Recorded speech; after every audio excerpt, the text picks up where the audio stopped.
Hola, hola, bienvenidos a Big Left. Como estoy con la señal de Starlink, la señal satelital aquí en el campo, puedo darme el gusto, el lujo de leer, que es lo que yo quería hacer. Voy a leer un libro que es este, para que esto está impreso en Argentina, Buenos Aires. Estudio de la historia, de Arnold Toynbee. Quiero leerles este libro porque es exquisito, para que ustedes puedan degustar, tengan la degustación de una pluma fina inglesa. También me gustaría leerles a Aldous Huxley, otro excelente prosista británico, o de Chesterton en su estupendo libro Ortodoxia. Entonces yo me estoy dando el gusto personal, no me interesa si tienen muchas vistas o pocas vistas. Yo voy a hacer un video largo, pero este video largo va a ser delicioso. Encontré un tema, esto es de la biblioteca de mi padre, este libro, miren cómo está ajado, porque ha sido leído. Cuando un libro es leído, queda muy ajado, sobre todo cuando tiene muchos años. Mi padre era fanático de Spengler, La decadencia de Occidente, y también de Arnold Toynbee. Él nació en la época victoriana, cuando Gran Bretaña era la ama y señora del universo. Entonces él está de una familia encumbrada de estudiosos, académicos, lleno de o sea, tenía una biblioteca gigante y él escarbaba, iba a la biblioteca de sus parientes, iba a la biblioteca pública y todo el rato come libros, pero al mismo tiempo viajó y se informó de los últimos descubrimientos arqueológicos. Por lo tanto, es muy interesante porque él elabora una teoría que es la teoría de que las civilizaciones son como cuerpos vivos que surgen y se enfrentan a desafíos, y frente a estos desafíos que pueden hacerlas sucumbir y destruirse, la civilización, si es creativa, si hay una élite, una minoría creativa, va a generar una respuesta adaptativa. Es un poco la idea de Darwin en las especies, lo traslada a lo que son las civilizaciones. Entonces yo quiero iniciar esto con la lectura del índice para que se den cuenta. O sea, este es un libro de una serie de libros. Aquí, este es el primer libro que habla de la génesis de las civilizaciones.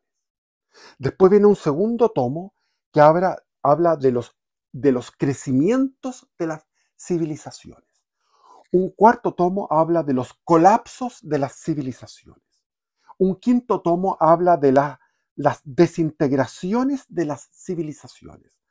Un sexto tomo habla de los estados universales. Un séptimo, las iglesias universales. Un octavo, las edades heroicas. Después un noveno, contactos entre civilizaciones en el espacio. Un décimo, contacto entre civilizaciones en el tiempo. Un onceavo, ritmos en las historias de las civilizaciones. Un doceavo tomo, las perspectivas de la civilización occidental. Aquí habla de la decadencia segura que se va a producir, porque además él habla de que las civilizaciones tienen esto, que van respondiendo con una minoría creativa y van haciendo respuestas creativas a los desafíos, pero en un momento cuando ya no hay más respuestas creativas, se produce un estancamiento, y ese estancamiento lleva a un endurecimiento simplemente a través de una explosión, a través de una agresión militar, pero esa agresión militar está denotando una debilidad interna de la civilización, porque las civilizaciones van de forma paulatina en una escalada violenta, o sea, en una escalada, o sea, hay una subida cultural, tecnológica, bla, bla, bla, bla, bla, y militar, pero lenta, tomando territorios. Pero cuando la civilización está amenazada, se produce una ofensiva eh, militar, eh, que es un acting. ¿Qué es lo que es un acting en psicología? Es sobreactuar un conflicto.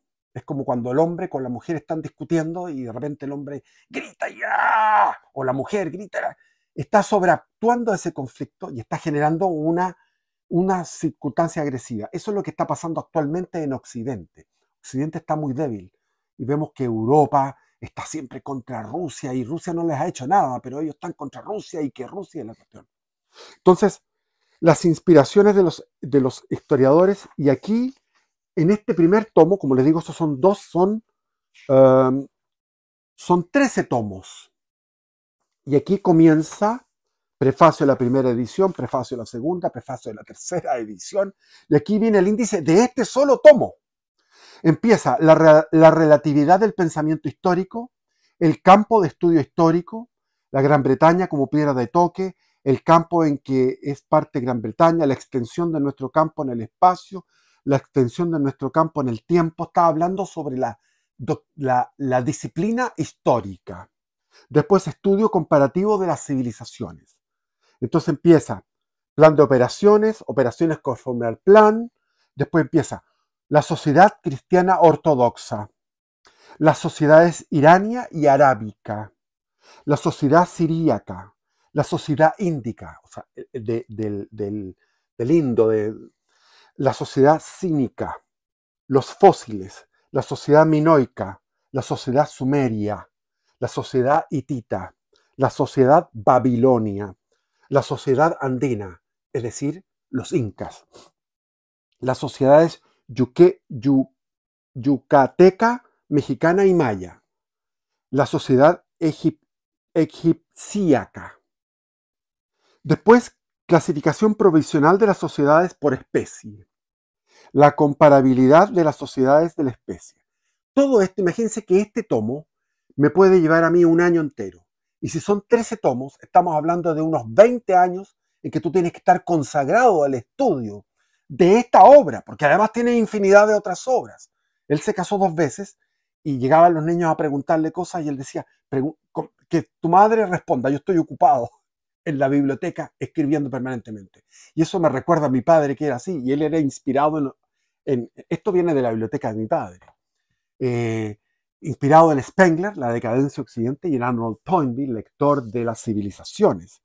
Entonces, pues sigue la compatibilidad de las sociedades de la especie, la distinción entre civilizaciones y sociedades primitivas, la errónea concepción de la unidad de la civilización, la contemporaneidad filosófica de todos los representantes de la especie, la equivalencia filosófica de todos los representantes de la especie, la comparabilidad de los hechos encontrados en el estudio de las civilizaciones. Y aquí ahora comienza recién la génesis de las civilizaciones, que es lo que trabaja este tomo. El problema de la génesis de las civilizaciones, la naturaleza de la génesis de las civilizaciones, la causa de las génesis de las civilizaciones, un posible factor negativo, la vis intertiae, posibles factores positivos, raza y entorno, la raza, la teoría de la raza y el sentimiento racial, el trasfondo protestante de nuestro sentimiento racial occidental moderno. Eso es lo que vamos a leer ahora.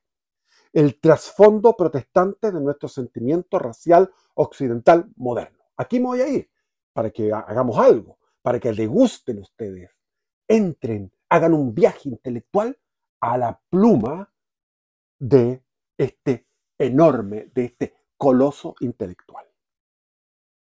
Después sigue génesis de la civilización egipciaca, la génesis de la civilización sumérica, la génesis de la civilización cínica, la génesis de las civilizaciones maya y andina, la génesis de las civilizaciones minoicas. Cuando habla de cínica creo que está refiriéndose a China. Entonces está hablando de los estados prístinos, los primeros estados, donde surgió el estado sin tener contacto con otro estado, es decir, de una sociedad primitiva. Después vino una sociedad del neolítico donde comenzó la agricultura y ahí comenzaron una jefatura. Las jefaturas llevaron un orden de diversas jefaturas en un rey. El rey tenía que proteger los graneros, no solamente los gatos de los ratones, sino que el rey de los robos y de los saqueos de otros territorios. Por tanto, ese rey, ese vigilante de los graneros se transformó en un ser divino, igual que los gatos, en un ser divino. Y de ahí comienza el primer estado, donde surgen las primeras policías, primeros ejércitos, primeras cárceles, primeras burocracias, el arte centralizado, etcétera, etcétera. Y ahí aparece entonces como estados prístinos son Sumeria, Egipto, el Indo, el Valle del Indo, el Río Amarillo y en el Yaxequián en China.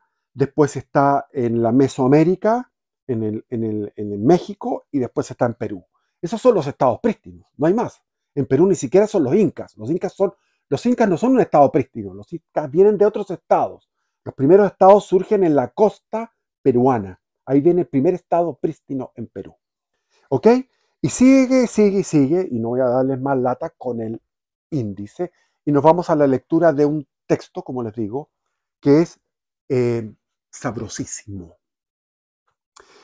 Está él en una visita, bueno, a todo esto a él le tocó en el año 1936 asistir a las Olimpiadas en la Alemania de Hitler, y el hombrecito del bigote, el pintor austríaco, quiso entrevistarse con él y se entrevistaron.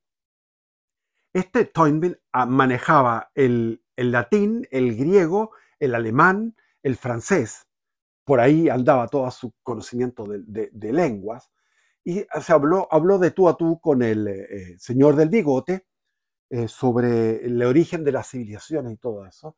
Y él hizo una interpretación bastante profética que dijo que el régimen que se había instaurado en Alemania en el año 33 no iba a tener más de 15 años de duración, lo cual fue efectivo.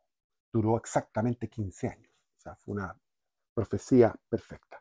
Ahora estaba en Estados Unidos con el presidente de los Estados Unidos. Esto se escribió en 1931, este texto, en 1931. Y terminó de escribir en 1950 y tanto todo este estudio. Él murió en 1975. Entonces el presidente invitó al senador, que era un bibliófilo, le gustaban los libros, los bibliófilos, somos los amantes de los libros. Yo cuando entro a una casa y hay libros, lo primero que hago, o sea, me quedo obnubilado mirando los títulos de los libros. Hay casas que son repugnantes, tienen unos libros horribles. Entonces yo desprecio esos hogares. ¡Guax!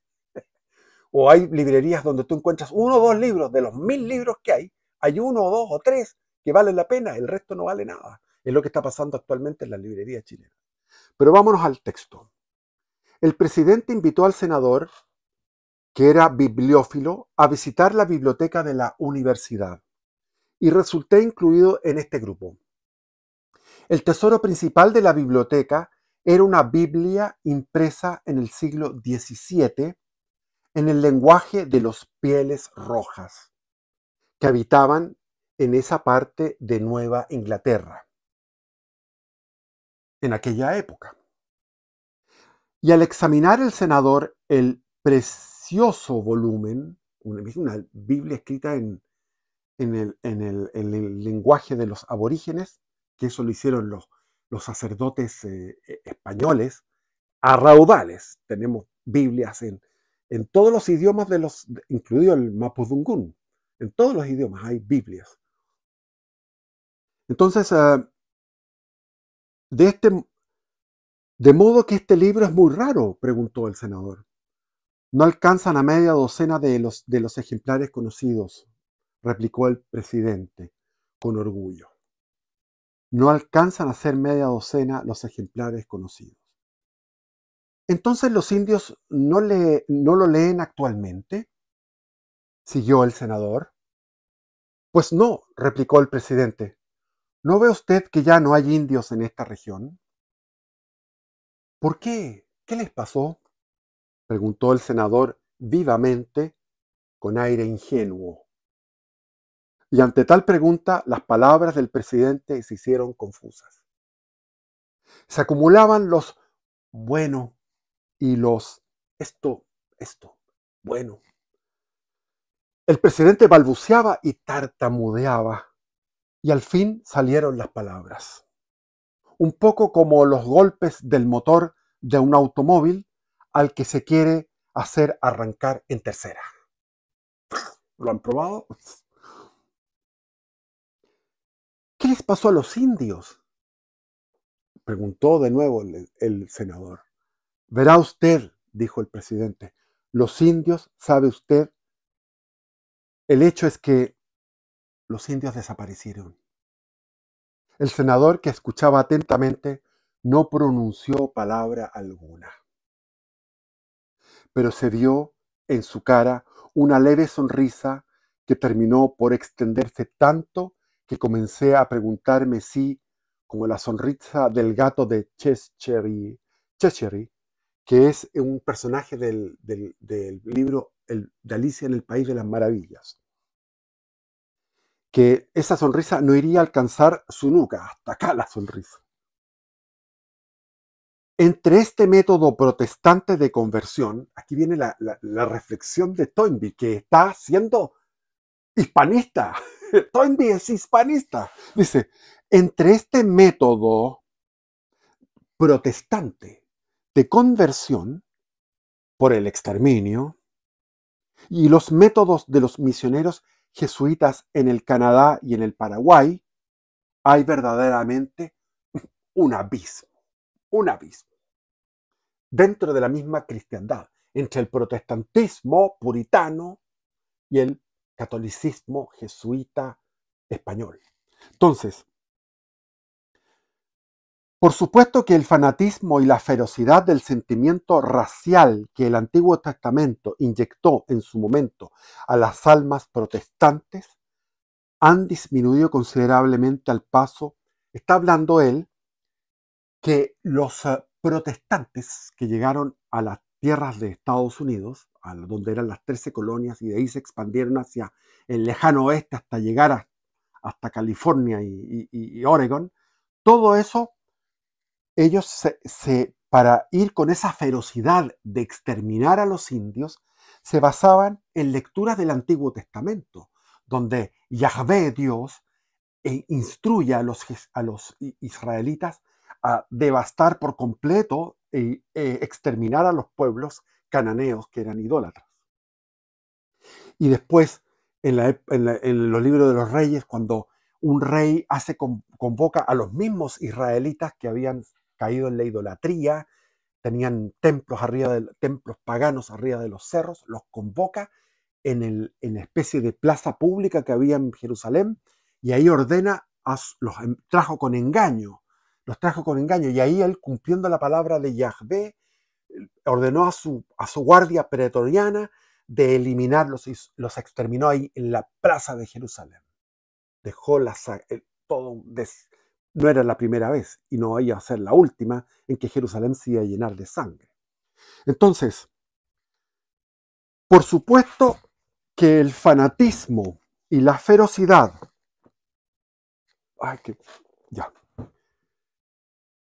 del sentimiento racial que el Antiguo Testamento inyectó en su momento a las almas protestantes ha disminuido considerablemente al paso que el protestantismo ha evolucionado a través del racionalismo hacia el agnosticismo, el laicismo, el liberalismo. Primero el tráfico de esclavos y finalmente la institución de la esclavitud negra en el Nuevo Mundo han sido abolidos por los mismos pueblos de habla inglesa bajo los dictados de sus propias conciencias y al precio de su propia sangre y de sus propios bienes, y la actitud del inglés en la India hacia la gente del país ya no es la de completa lejanía y superioridad que solía ser. Cuando llegaron los ingleses a la India, no pudieron destruir y exterminar a los hindúes, porque eran miles, o sea, millones y millones. Imagínate, cuando la India se independizó eran 500 millones, en la época de Mahatma Gandhi. Y los ingleses comenzaron a respetar a los hindúes al venir estudiosos que estudiaban su metafísica, su filosofía, su religión, su yoga, todo, estudiaron todo lo que era el Bhakti Yoga, el Hatha Yoga, el Karma Yoga, el Nama Yoga, etc. Entonces todo eso vino a ser un respeto que hubo. Entonces él está hablando de que en el siglo XX y ya a finales del siglo XIX comenzó a existir un cambio de actitud, afortunadamente. La esclavitud impuesta otrora sin tapujos en el Nuevo Mundo por inmigrantes blancos de habla inglesa y fe protestante a los negros desarraigados y trasplantados sería impuesta con disimulo en nuestra generación a otros negros en la tierra patria de su raza por los colonos holandeses e ingleses del África meridional, de África del Sur, Suráfrica, y oriental, Kenia, qué sé yo. Si llegaran a gozar de libertad para tratar a los pueblos africanos indígenas a discreción, y esta resurrección de la esclavitud negra, esta vez en el continente nativo del negro, no será menos perniciosa por estar hipócritamente disfrazada. Es decir, incluso los alemanes, los belgas fueron atroces. O sea, se repartieron África en una convención en que participó el famoso Bismarck. Bismarck dijo, no quiero nada con África, a Alemania no le interesa África, al imperio alemán pero de ahí se entusiasmaron en la repartición, hasta les tocó a España, y España tuvo un pequeño territorio que es el mejor territorio, el con más alto nivel y con donde dejó más civilización fue España en su pequeño territorio de Guinea Ecuatorial. Pero, por ejemplo, los belgas, había un rey belga que se dedicaba a las crueldades más espantosas con los negros. Y así también los Afrikaners, ¿cómo se llama? Los holandeses, los del Sudáfrica, después los ingleses.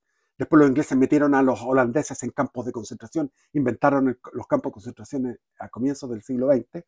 Entonces aquí habla de que, si bien antes venían primero los portugueses y después los ingleses en la famosa paz de Utrecht, en 1714, cuando se terminó la Guerra de Sucesión Española, ellos llegaron a tener una exclusividad en el manejo de los esclavos negros, que antes era de los portugueses, que era recoger esclavos negros que venían de guerras internas de tribus dentro del continente africano. Pero ahora él dice, ¿ahora qué pasa? Que ahora estamos en el mismo continente nativo del negro, en África, haciéndolo de forma hipócritamente disfrazada, empezando por una esclavitud negra disfrazada, pero que era así, y llegamos finalmente al apartheid en Sudáfrica. Mientras tanto, las fases sucesivas del sentimiento racial protestante, hay fases. Comienza con esta interpretación radical, o sea, ridícula del Antiguo Testamento, como ellos tenían sola escritura y sola fide y libre interpretación, los puritanos interpretaron el Antiguo Testamento como ellos quisieron. Entonces aquí dice, mientras tanto, pero fueron avanzando porque fue el racionalismo, el desarrollo de la ilustración, el desarrollo de la filosofía y de la ciencia, fue llevándolos a otros derroteros. Entonces dice, mientras tanto, las fases sucesivas del sentimiento racial protestante han dejado sus huellas en nuestro pensamiento occidental bajo la forma de diversas teorías raciales. Tal como un volcán que se extingue lentamente, deja el rastro de sucesivas erupciones en los arroyos petrificados de lava que desfiguran por siempre sus laderas. Está haciendo una comparación de un volcán que está extinguiéndose, pero que sigue enviando erupciones, y esa lava está dibujando un paisaje intelectual, es una metáfora. Entonces, entre los protestantes de habla inglesa se encuentran aún algunos fundamentalistas que creen ser el pueblo elegido, en el sentido literal del término. O sea, son protestantes locos, tal como se lo usa en el Antiguo Testamento.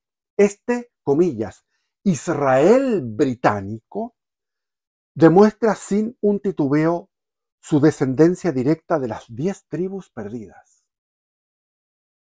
Pero será mejor tal vez que lo dejemos y que dispute su derecho al título a los pretendidos rivales, entre quienes los más temibles son los afganos y los abisinios.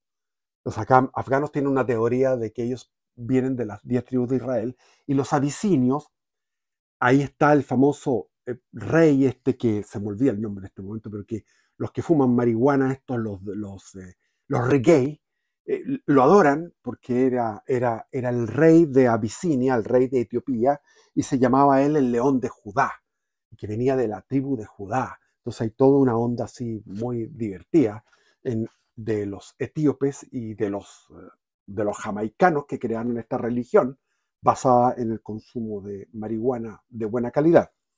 Entonces, hay otros protestantes de habla inglesa. O sea, dice Toynbee, dejemos esta weá, porque esto ya es demasiado loco. Dejémoselo a los abisinios y a los afganos.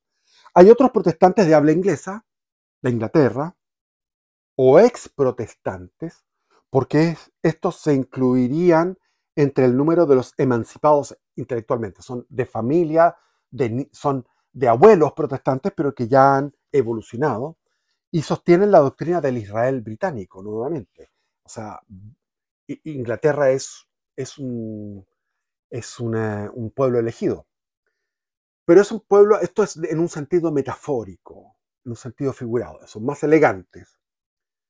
Sin afirmar que pueblos de habla inglesa pertenecientes a la raza blanca sean descendientes carnales de los hijos de Israel, no lo dicen, gracias a Dios, estos israelitas británicos trascendentalistas sostienen en cambio que han sucedido espiritualmente a los israelitas en su papel de pueblo elegido, que el manto de Elías ha caído sobre Eliseo, bien por algún juego de manos divinas, o bien por el azar de la dirección del viento, cuando el manto estaba en los aires. Esta es una metáfora. O sea, cuando Elías consagra a Eliseo como su sucesor, un profeta a otro profeta, entonces aquí el pueblo de Israel elegido por alguna mágica maniobra divina termina siendo en Inglaterra. Viaja por los aires desde la Tierra Santa y se traslada a Inglaterra. Haya sucedido ello como fuere, los pueblos de habla inglesa se han convertido, según esta concepción, en los herederos del reino, con mayúscula, los herederos del reino, los depositarios de las esperanzas y capacidades de la humanidad, los vasos escogidos por cuyo medio la raza humana está destinada a alcanzar la meta de sus esfuerzos. Como dice, hay un pensador que dice, el nacionalismo extremo es una idealización o idolización, es un ídolo, la nación, y eso es la sublimación del narcisismo. La sublimación del narcisismo. Hay otros, por último, que buscan justificación a su sentimiento de la raza superior en teorías que quieren pasar por racionales, objetivas y científicas. Persiguen estos racionalistas un fuego fatuo, ya que el sentimiento de la raza, que es el primum mobile de sus cabriolas intelectuales, ¿qué es lo que es? Es emoción encendida por una chispa cuasi religiosa. Y toda teoría en que se refleje esa emoción resultará ser, al analizársela, emotiva y, como dije, cuasi religiosa. Pero más científicamente, pensa aquí, por más científicamente que se lo fumigue o esterilice, el núcleo irracional nunca puede ser exorcizado. El núcleo irracional de este primum mobile, que es el sentimiento de la raza, no puede ser exorcizado.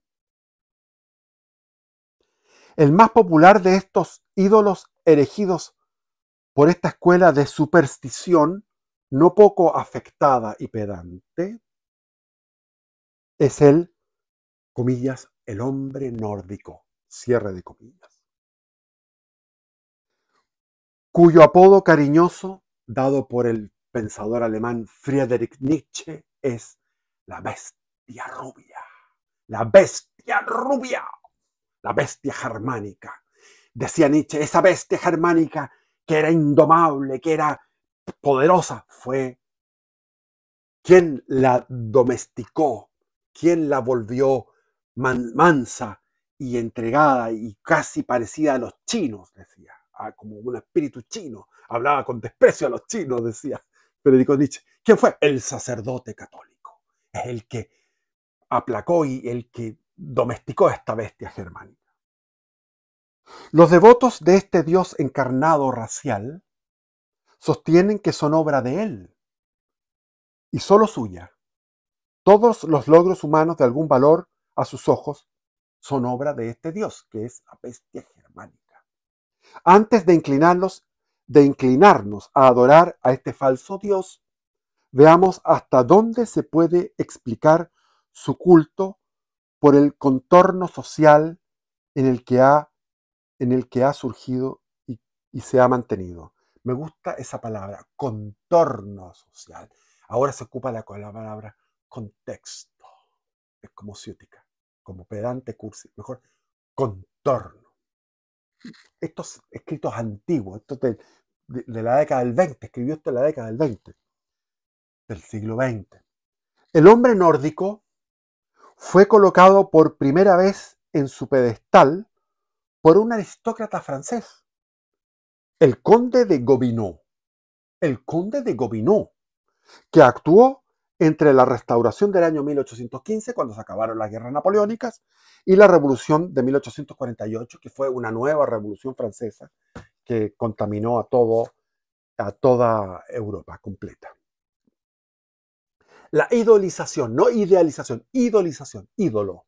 La idolización de la bestia rubia por Gobineau fue un incidente de las controversias políticas de la época.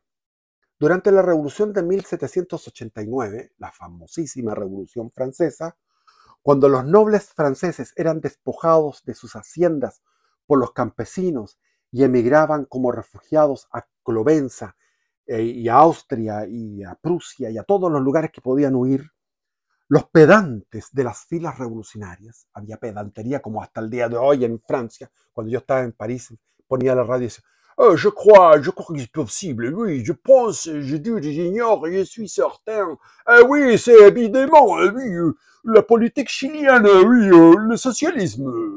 Así son los franceses. No pueden todo el rato, oui, c'est imposible, oui, incroyable.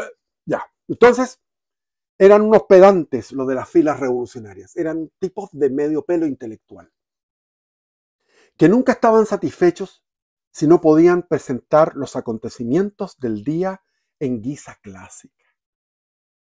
Proclamaron que los galos, después de 14 siglos de sujeción, expelían a sus conquistadores francos de vuelta a la oscuridad exterior allende el Rin, de donde habían surgido originariamente. Porque claro, los nobles, al verse atacados, que los podían matar, le quitaban sus propiedades, se iban allende el Rin. Claro, se iban para los principados alemanes, se iban para Austria, de donde habían venido, se supone. ¿Cierto? Hay que ver que aquí los pedantes de la Revolución Francesa estaban estableciendo una categoría racial. O sea, la tan bullada, fabulosa Revolución Francesa tenía entre sus filas muchísimos racistas. Entonces ellos decían, ahora los francos, se supone que los francos son la clase superior, estarán de vuelta a allende el Rin, al otro lado del Rin, de donde habían surgido originariamente, y que retomaban posesión del suelo gálico, que a pesar de la larga usurpación bárbara, nunca habían cesado de pertenecerles legítimamente. Para ellos su suelo era la Galia, ellos son los galos antiguos, y que ellos eran los civilizados y llegaron estos francos, que era una tribu germánica bárbara, y estos francos eran la clase superior. Yo creo que no estaban equivocados. Los francos se mantuvieron como clase superior, igual que los visigodos hasta el día de hoy. son clase superior. Si uno los pudiera interpretar genéticamente, la clase superior española y las clases superiores de América Latina, de Hispanoamérica, son clases con gran cantidad de componente visigodo. Entonces, el culto del hombre nórdico de Gobineau fue el contragolpe, comillas, científico, cierre de comillas, reaccionario a esta presunción clásica revolucionaria. Entonces, Gobineau dijo, vamos a responder a todos estos huevones revolucionarios y se puso a escribir. Así, abre comillas, así escribe Gobineau. Acepto las identificaciones de ustedes, en sustancia a los pedantes revolucionarios de la generación precedente. Convengamos, sí, convengamos, en que el populacho de Francia desciende de los galos y la aristocracia de los francos, que ambas razas se han conservado puras y que hay una correlación definida y permanente entre sus características físicas y psíquicas. Bueno, se han puesto en mis manos. Imaginan, ¿verdad?, que sus galos representan la civilización y mis francos la barbarie. ¿Cómo? ¿Ustedes imaginan, huevones, que mis francos representan la barbarie? ¿Imaginan, verdad, ustedes, que los galos representan la civilización y mis francos la barbarie? Pues se equivocan. ¿De dónde vino toda la civilización de nuestros galos que vuestros galos llegaron a adquirir? ¿De dónde adquirieron la civilización los galos?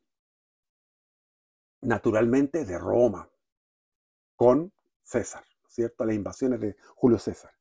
¿Y qué hizo grande Roma? Pues una instalación prístina de la misma sangre nórdica que circulaba en las venas de mis francos. Los primeros romanos, y de igual manera los primeros griegos, los aqueos de Homero, ahí se equivoca, porque la aportación aria no fue en los aqueos eran más bien mediterráneos.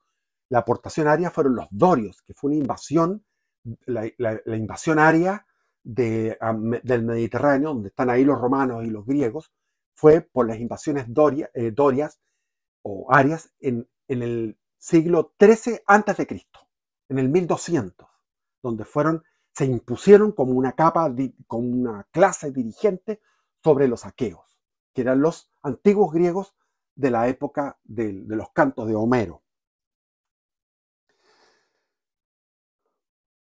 Entonces, sigamos. Mientras su sangre siguió siendo pura, su civilización se hizo cada vez más fuerte. Dice, contra más aria, era más fuerte. Mas el clima y la cantidad trabajaban de consumo en contra suya. El clima, la relajación, las relaciones morganáticas, que significa que el tipo que era distinguido y todo se entusiasmaba con una mujer plebeya que era más morena, y ahí se mezclaba la raza y la morenidad extingue rápidamente a la raza más blanca. Es así.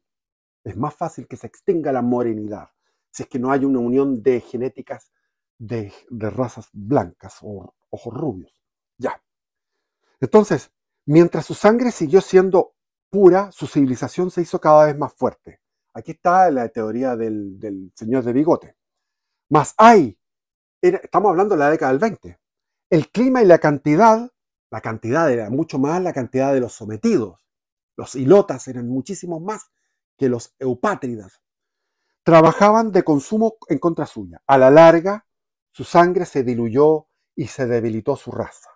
Eso pasa.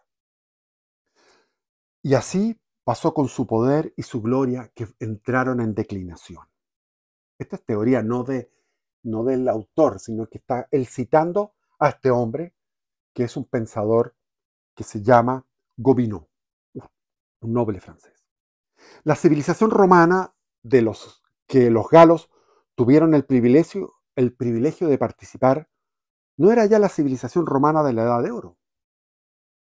Y a los 5 siglos de conquistada por César, en la Galia se había agotado enteramente la estirpe romana. La estirpe romana tomó las Galias, pero después se empezó a deteriorar por la cantidad de galos que conquistaron. Había llegado el momento para que descendiera del norte, de los nórdicos, viniera del norte vigorizador otra partida de salvamento de conquistadores de ojos azules y cabello rubio, a fin de hacer latir nuevamente el pulso de la civilización. Mis francos fueron los héroes que se prestaron a ello. ¡Wow! Estamos hablando en plena época donde el racismo funcionaba perfectamente. Y vamos a seguir viendo. Este jeu d'esprit político fue apoyado por un descubrimiento científico contemporáneo que Gobineau se apresuró a acoger y a aprovechar. Se halló que casi todas las lenguas vivas de Europa, así como el griego y el latín antiguos, y las lenguas vivas de Persia, del norte de la India, lo que era el Valle del Indo, donde también hubo una invasión aria, al mismo tiempo que el iranio clásico en Persia y el sánscrito clásico de los Vedas, estaban relacionados entre sí como miembros de una gran familia lingüística única. De ello se infirió acertadamente que debió haber habido una especie de lengua primigenia aria o indoeuropea, de la que derivaban su origen común todas las lenguas conocidas pertenecientes a esa familia. Se infirió correctamente, se infirió acertadamente que eso era una lengua original, que había una lengua que unía a todos esos pueblos. Pero se infirió erróneamente, en cambio, que los pueblos que hablaban esas lenguas tenían parentesco físico en el mismo grado en que lo tenían sus lenguas, y que todos ellos descendían de una raza primigenia, aria o indoeuropea, que desde su hogar original se habrían extendido conquistando y para conquistar hacia los 4 puntos cardinales. Una raza que había dado a luz el genio religioso de Zoroastro en Persia y de Gautama Buda en la India, el genio artístico de Grecia, todo lo que fue Grecia, que es monstruosamente fascinante, el genio político de Roma, otro genio extraordinario, el genio que todo lo abarca de nuestra sociedad occidental. ¿Qué dice nuestro autor? Dice, caramba, a esta raza había que imputar prácticamente todos los logros de la civilización humana. En comparación, todo lo realizado por cualquiera otra resultaba insignificante. El tronco indoeuropeo debía tener alguna cualidad especial que lo distinguiera en todo de todas las demás castas del género humano. Es decir, el tronco indoeuropeo debía tener alguna cualidad especial que lo distinguiera en todo de todas las demás castas del género humano. Solo restó identificar esta hipotética y casi seguramente fabulosa raza indoeuropea con el bien conocido tipo de hombre blanco de cabello rubio, ojos azules y cabeza alargada y cabeza braquicéfala.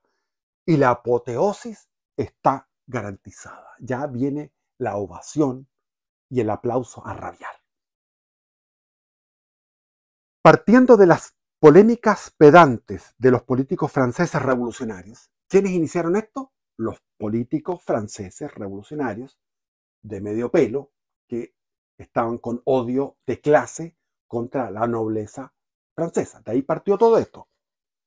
De los revolucionarios y después de los contrarrevolucionarios, que era Gobineau. Y recogiendo al pasar las hipótesis de esta lengua indoeuropea que es correcto, elaboró Gobineau la teoría racial de la historia que expuso en un libro brillante bajo el provocativo título de Essai sur la inégalité des races humaines. Un ensayo sobre la inigualdad, la desigualdad de las razas humanas. Esta liebre, es una metáfora, dice, la liebre lanzada por Gobineau, que es este libro que se hizo famoso, este ensayo sobre la desigualdad de las razas humanas, esta liebre levantada por el ágil francés fue perseguida por filólogos alemanes de pata pesada, que marcaron el término indoeuropeo transformándolo en indogermánico.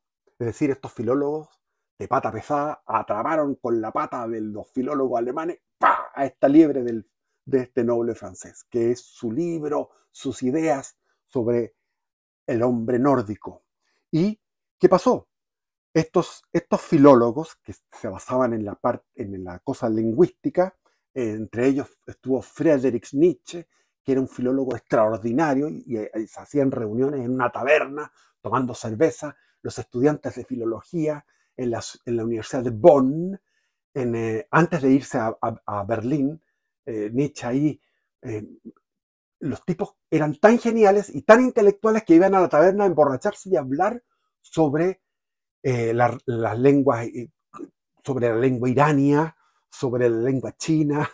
Eran estudiosos de la lengua, los tipos eran tremendos, eran de una disciplina intelectual, de donde proviene Friedrich Nietzsche y la universidad, de lo que provenían en esas universidades alemanas, extraordinarias. Después se fue en un vapor por el río Rin, remontando hacia el norte, hacia la desembocadura, y después va en un carruaje y llega a Berlín, y en Berlín se aloja en un barrio de judíos, que había unos barrios de judíos, unos guetos de judíos increíbles, y él se aloja en una pieza modesta y comienza su doctorado, donde ahí escribe El origen de la tragedia griega. Extraordinario. El primer libro, a los 24 años lo imprime, y es un libro que se va a leer de aquí hasta el fin del mundo. Es un libro fabuloso, donde él explica lo que es el espíritu dionisíaco y el espíritu apolíneo en la cultura griega. Entonces, ¿qué pasó con estos filólogos de pata pesada que marcaron el término indoeuropeo transformándolo en indogermánico y localizaron el hogar original de los indogermanos primitivos en la porción de la planicie septentrional de Europa que resultaba ser y estar ocupada en sus días por el reino de Prusia? Todavía no se había unificado Alemania y Prusia era el reino que la llevaba en esa zona. Y yo creo que es efectivo, o sea, estamos hablando que los pueblos germánicos están en lo que es ahora Suecia, Noruega, Dinamarca, Alemania, Austria y lo que es ahora Polonia, que eso se fue amputado por Stalin, que era lo que era la Prusia oriental. Entonces, la imaginación insaciable de otro autor, Houston Stewart Chamberlain, un inglés, recorrió todas las grandes civilizaciones y los grandes pueblos y los grandes hombres y mujeres de la historia buscando a quién poder devorar para meterlo en su teoría, para meterlo dentro de su fucking teoría. Entonces este inglés de esa misma época, y no descansó devorando personajes históricos y civilizaciones, no descansó hasta lanzarlos todos a las fauces del dios de la bestia rubia. No contento con haber hallado una progenie nórdica a Carlomagno y a Menelao, que dice el de Homero, dice, comillas, el de rubios cabellos, cierre de comillas, Menelao, etc. Entonces Houston Stewart Chamberlain habla mucho aquí y me voy a saltar. Arrojada de Europa por el ruido de las armas, porque vino la gran guerra del 14 al 18, él está hablando de la Gran Guerra, no habla de la Primera Guerra Mundial, porque está esto escribiéndolo después de la Gran Guerra. Arrojada de Europa por el ruido de las armas, la liebre de Gobineau, o sea, este libro, saltó audazmente el Atlántico e hizo furor en los Estados Unidos, donde los dueños de los perros, o sea, los dueños de los perros, los intelectuales sureños, donde la beta nórdica de la raza física de la población blanca es visiblemente fuerte, el evangelio nórdico llevó a sus conversos gratas nuevas de una superioridad sin esfuerzo. No solamente sobre el negro despreciable de su medio, sino también sobre el formidable yanqui del norte.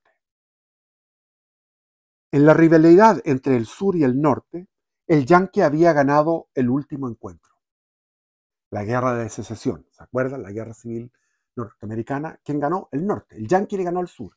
Y el sur quedó resentido por la derrota. Pero durante el medio siglo siguiente había mezclado su oro nórdico, o sea, lo que hablan aquí los ideólogos del sur, de los sureños, los confederados derrotados y autoflagelantes porque habían sido derrotados los confederados en la guerra de secesión. Entonces decían, los del norte, los yanquis, habían mezclado su oro nórdico, es decir, anglosajón, protestante, con aleación alpina y mediterránea. O sea, llegaron los italianos, llegaron los irlandeses, llegaron españoles, llegaron árabes, llegaron rusos, etc. De una inmigración enorme proveniente del este y del norte también, de Alemania, y del sur sobre todo, de Europa, que había desdeñado al sur. Se fueron al norte, porque ahí estaba la pujanza. Racialmente, el yanqui no era ya el hombre de antes, el anglosajón protestante, mientras que la desgracia había salvado al sureño de la tentación de vender sus derechos de primogenitura. Es decir, ellos se mantuvieron puros, una raza pura, los del sur. A través de los días de adversidad, había venido días de adversidad después de la derrota, obviamente. Acuérdense que la guerra civil, cuando Ulysses Grant, no, después había otro que era un asesino, quemaban todo, o sea, hicieron una política de tierra arrasada. El sur fue arrasado, fue quemado, fue destruido, fue una ruina espantosa. La destrucción de Atlanta, de toda la costa del sur, toda el South Carolina, qué sé yo, Georgia, todo eso fue destruido. Entonces, en la rivalidad entre el sur y el norte, el yanqui había ganado en el último encuentro, la guerra de secesión, pero se había contaminado por la inmigración. Racialmente, el yanqui ya no era el hombre de antes. A través de los días de adversidad, había conservado intacta la herencia inapreciable de la mejor sangre del mundo, eso, los del sur. Su corazón palpitó más a prisa cuando el evangelio nórdico, venido por este libro, ensayo sobre la desigualdad de las razas humanas, proclamó en sus ansiosos oídos que no estaba al fin y al cabo fuera de combate, y que si alguna vez volvía a medir las armas con el yanqui, el fallo de la guerra de secesión podría invertirse. Ahí llegó el Ku Klux Klan, que era de los partidos demócratas. El racismo del Ku Klux Klan era del Partido Demócrata en el sur. Y quienes hicieron la guerra de secesión triunfante para abolir la esclavitud fue el Partido Republicano. Ubíquense, porque hay gente que tiene la historia cambiada. Sus labios canturrearon un canto nuevo. Comillas, mi fuerza es como la fuerza de 10, porque mi raza es pura. Cierre de comillas. Y mientras tanto, en el norte, en Boston, Nueva York, Washington, etc. Mientras tanto, en el norte, donde los inmigrantes europeos, gracias a los efectos psíquicos de la guerra de Europa, de la Gran Guerra, eran inspirados de nuevo por sentimientos olvidados y llamados a lealtades descartadas ya. El mismo evangelio producía no aleación, sino un reavivamiento en guisa aterradora de aquel viejo temor protestante a la condenación eterna que había cesado de perseguir a los descendientes de los padres peregrinos en su forma teológica primitiva. Este texto, el que acabo de leer, el que quiere lo vuelve para atrás, porque es difícil de comprensión.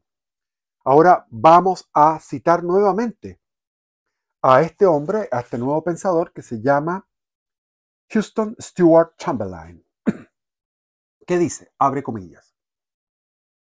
¿Qué haremos para salvarnos? Nos habíamos ufanado con tonto orgullo diciéndonos que los Estados Unidos eran un crisol en el que cualquiera clase de europeos o en cualquier cantidad podían ser transformados en americanos 100%. Vivíamos en el mismo limbo que los alpinistas medievales, que los alquimistas medievales. Vivíamos en el mismo limbo que los alquimistas medievales que creían haber descubierto el arte de transmutar metales viles en oro. Y ahora, sometidos a la prueba de la guerra, comprobamos la inanidad de nuestra alquimia social. No hemos dado un alma americana al inmigrante. Le hemos dado solo un guión, y cuando se hacen incompatibles sus dos diferentes tendencias, es el alemán o el irlandés o el polaco o el italiano, pero nunca el americano quien vence. ¿Qué pasó? En aquellos tiempos estaban recién llegados. A comienzos del siglo XX llegaron alemanes, llegaron italianos, alemanes, irlandeses, polacos, y seguían siendo ellos, pero se terminaron por asimilar. El tiempo dio la razón de que ellos, que esa alquimia social, llegaron a asimilarse y ser americanos hasta el día de hoy. Lo mismo pasa con los hispanos. Los hispanos, cuando yo estuve en Estados Unidos me llamó la atención, hay hispanos como cubanos, por ejemplo, que los hijos de cubanos son hijos de cubanos que se emigraron a Florida, hablan pésimo el español. Me hablaban un español que es como el inglés que yo hablo, malo. Entonces yo decía, bueno, ¿y qué pasa? Que se va perdiendo. Es un problema de tiempo. O sea, al final funciona la alquimia social. Este gallo está equivocado porque estaba viendo las cosas recientes. Lo mismo ahora se habla de los hispanos, que los hispanos no se adaptan. Ahora, yo estoy de acuerdo con Trump que haga un muro. ¿Por qué? Porque en realidad es too much, es demasiado, lo mismo que pasa en Chile. Y evidentemente que de Hispanoamérica viene mucha maldad. Pero bueno, sigamos. Entonces, dice que no se puede convertir 100% en americanos. ¿Ah? Confrontados con esta pregunta vital, hemos descubierto a tiempo la nueva ciencia de la raza, que suministra una respuesta convincente e indica la acción que deberíamos emprender. No la hemos podido americanizar, ¿verdad? No hemos podido americanizar el alma de los inmigrantes europeos en la primera mitad del siglo XX, ¿ya? Porque el alma y el cuerpo están rígidamente correlacionados con la primera ley de la raza, mientras que la segunda nos dice que las características físicas son inmutables, etc. Los descendientes del alpino de la zona o del campesino mediterráneo de Sicilia seguirán siendo aún alpinos y mediterráneos, hasta la tercera y la cuarta y la cuadrigésima generación. Se equivocó, porque eso no fue así. Y yo creo que va a pasar con los hispanos, como está pasando con los hijos de cubanos, que yo lo vi en Estados Unidos, como les cuento. Y mientras se casen con miembros de nuestra propia estirpe americana, solo lograrán contaminar nuestra pureza nórdica sin eliminar esas inalienables cualidades de cuerpo y alma y alpinas mediterráneas que han traído consigo. Alpinos mediterráneos. Supieran que hay cosas peores que ese alpino mediterráneo. Hay cosas peores. Hablando en términos de la teología calvinista, aquí viene lo que ya terminó la cita. ¿Terminó la cita? No, no ha terminado la cita. Sigue hablando este hombre, que yo pensé que era inglés, me equivoqué. Este Houston Stewart Chamberlain es un norteamericano. Hablando en términos de la teología calvinista de nuestros antepasados, es imposible que esfuerzo humano alguno lave la mancha del pecado original o salve a uno de la muerte. Todo lo que puede hacer la providencia humana, y hacerlo así es de elemental prudencia, es excluir el alma perdida y el cuerpo mancillado en la comunidad de los justos. Cierre de comillas. Aquí está este huevón hablando y lo dice de forma clara, que Dice, hablando en términos de la teología calvinista de nuestros antepasados, es imposible que esfuerzo humano alguno lave la mancha de pecado original. Todo lo que puede hacer la providencia humana, lo que nosotros podemos hacer, y hacerlo es de elemental prudencia, es excluir al alma perdida y al cuerpo mancillado. ¿De quiénes? De los huevones, de las razas que están condenadas a la condenación, están destinadas a la condenación. Esa es la idea. Está expresando la idea del calvinismo, del protestantismo inglés que llegó del Mayflower, de los puritanos que llegaron en aquel momento, que se llama Día de Acción de Gracias. Y las familias norteamericanas eh, asan un pavo y están comiendo en una mesa estupenda, y si uno va viendo con rayos X, ve a la familia norteamericana y pasa por debajo, está el piso de la vivienda, y más abajo, ¿qué es lo que hay? Huesos de indígenas norteamericanos. Esa es la acción de gracias de Norteamérica. Esta versión, comillas, científica de la teología protestante ortodoxa está expuesta en los trabajos de Madison Grant y Lobot. Bueno, los esfuerzos de una nación convertida al por mayor al evangelio nórdico por salvar su americanismo 100%. Se han materializado en las leyes restrictivas de la inmigración de 1921 y 1924. Eso es lo que estaba aconteciendo mientras escribía esto Arnold Toynbee. Es decir, esta versión, comillas, científica se produjo, se transformó en medidas restrictivas de la inmigración en 1921-1924. Tengo que saltarme porque vámonos acá.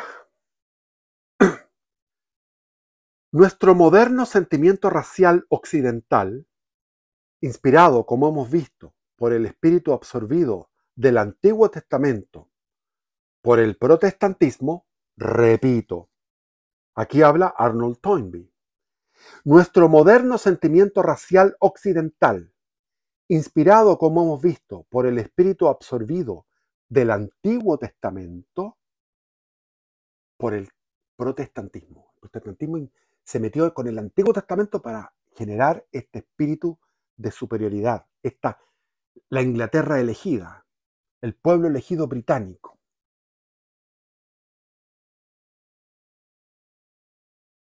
Era desconocido, este espíritu era desconocido en la sociedad occidental de las épocas anteriores.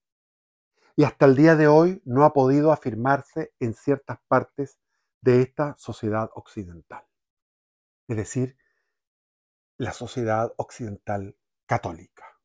Si ustedes ven la votación del Partido Nacional Socialista en el año 33 y anteriormente, pueden ver que coincide. La mayoría de votantes por el Partido Nacional Socialista venían de los sectores protestantes de la Alemania unificada. Y los sectores católicos no votaban en mayoría por el Partido Nacional Socialista, sino que en una franca minoría, aconsejados por las autoridades eclesiásticas, pero además por una cultura católica que rechaza el racismo, así como el hispanismo de la reina Isabel la Católica y el hispanismo de Carlos I de España, Carlos V de Alemania, de Felipe II, de Felipe III, Felipe IV, de Carlos II, y que terminó ese no racismo convertido en un racismo por la Ilustración mediante la infiltración de los masones en tierra ibérica, en tierra española, en el reinado de Carlos III, el gran apóstata del trono monárquico español, de la monarquía católica española. ¿Quién fue el gran apóstata? Carlos III, masón, y que cometió un crimen de lesa humanidad al expulsar a la Compañía de Jesús de todos los territorios, sobre todo de México, sobre todo de Chile, sobre todo de Argentina, de Perú, etc. Entonces, Durante la llamada Edad Media, es decir, durante los 8 siglos que terminan alrededor del último cuarto de siglo del siglo quinto del siglo XV de nuestra era, cuando los miembros de nuestra sociedad occidental pensaban la humanidad como un todo, Europa pensaba la humanidad como un todo. Acostumbraban dividir a la familia humana en dos categorías, tal como lo hacemos actualmente. El principio de las dos categorías, tal como lo hacemos actualmente, el principio de división empero, está hablando actualmente en la época en que él escribió esto, donde existía el racismo. Entonces ahora dice empero era completamente diferente. En vez de dividir a la humanidad como nosotros en gente blanca y gente de color, nuestros antepasados la dividían en cristianos y paganos. Y hemos de confesar que su dicotomía era mejor que la nuestra, tanto intelectual como moralmente.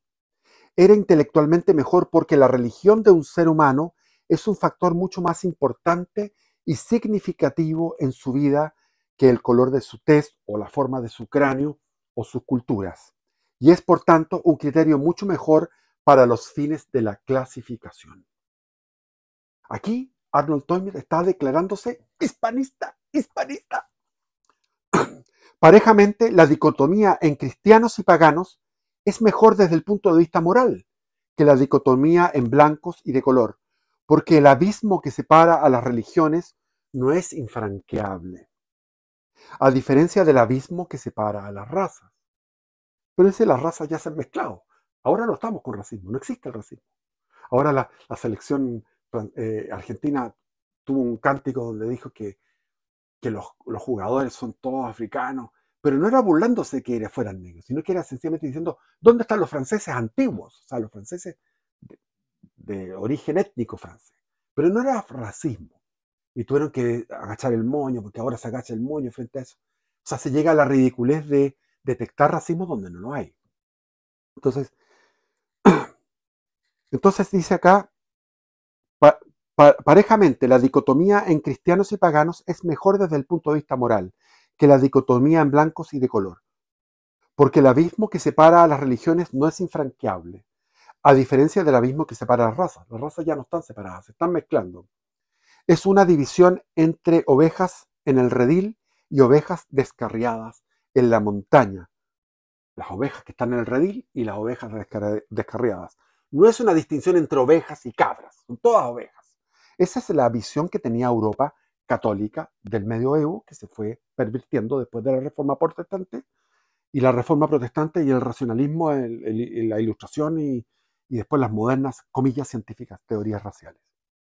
Cuando el cristianismo occidental medieval contemplaba el mundo exterior, los paganos, vagabundos sin custodia en el yermo, o sea, los paganos en las ovejas perdidas que están por ahí, los paganos, vagabundos sin custodia en el yermo, no aparecían ante sus ojos como incurablemente impuros o irremediablemente perdidos. En potencia eran cristianos como él mismo. Estaba el acto y la potencia, Aristóteles. En potencia, esas ovejas descarriadas, que eran los paganos, eran cristianos en potencia, igual que ellos mismos. Y esperaba la llegada de un tiempo en que todas las ovejas descarriadas serían reunidas dentro del redil. Y aquí termina y dice, ¿qué diferencia frente al espíritu con que el moderno protestante occidental de piel blanca mira a su converso de piel negra? Es decir, en aquellos tiempos, ahora ya no ya, pero en aquellos tiempos venía el converso de piel negra y el de piel blanca decía, bueno, este se transformó en cristiano, pero hasta por ahí nomás, porque existía todo ese rechazo. Estamos en el polo opuesto, en el siglo XXI estamos en el polo opuesto con respecto a lo que pasaba a comienzos del siglo XX, cuando escribió Arnold Toynbee. Qué bueno que no hemos echado mucho tiempo, yo pensé que iba a ocupar más tiempo. Bendiciones, viva Cristo Rey. ¿Quién como Dios? Nadie como Dios. ¿Quién como Dios? Nadie como Dios. ¿Quién como Dios? Nadie como Dios.